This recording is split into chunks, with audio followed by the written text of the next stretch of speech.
general election credibility, but decried the system failure of the technology used in dissemination of the results after the poll.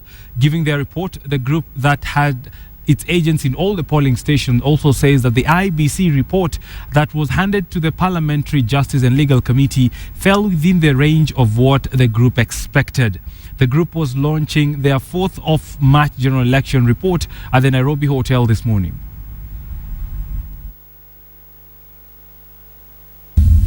And we had a number of tools that we used to observe the elections. They were narrated, and if you read our report, you'll see. So we were not relying on data from IEBC. We had our agents in the polling streams. They collected the data that we analyzed and used to arrive at the conclusion that we had. All we said is that the results announced by the IEBC fell within the range that we projected using our own data.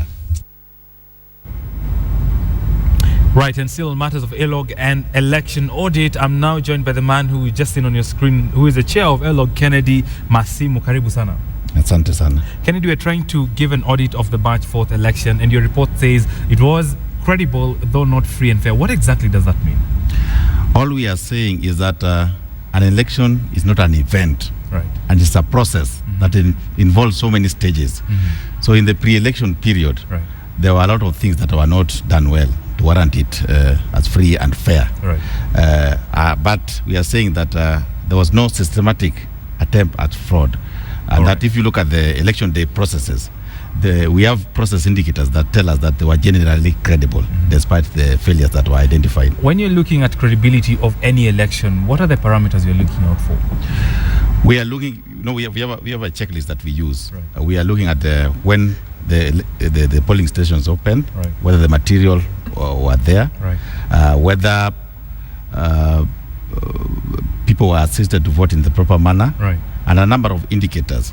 And then we have a tool which we are calling the parallel vote tabulation, correct, which we use to project our own results. And then if the official results fall within the range that we expect, then we say it's credible. It's credible. Yes. Though not free and fair. Let's Yes. get back to your report.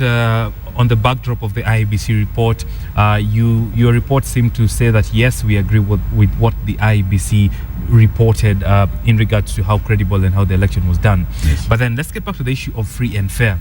What are these issues that went wrong, other than what you've just done about the dissemination of the results? What other issues went wrong in regards to the March 4th election? Let's begin from the pre-election period. Right. We had things like party nominations. They didn't go well. Right. Voter registration was not 100% okay. Involvement of marginalized groups like people living with disability, the youth, right, and women, there were problems, and among many others. Right. Yes.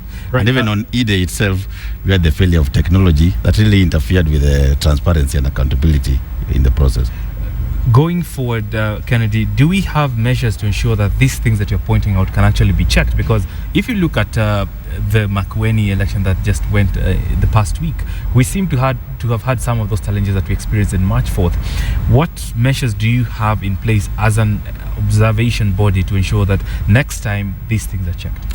Based on our analysis of the pre-election processes, the E-Day processes, and the immediate post-election process, we've come up with a raft of recommendations, right, on the way forward.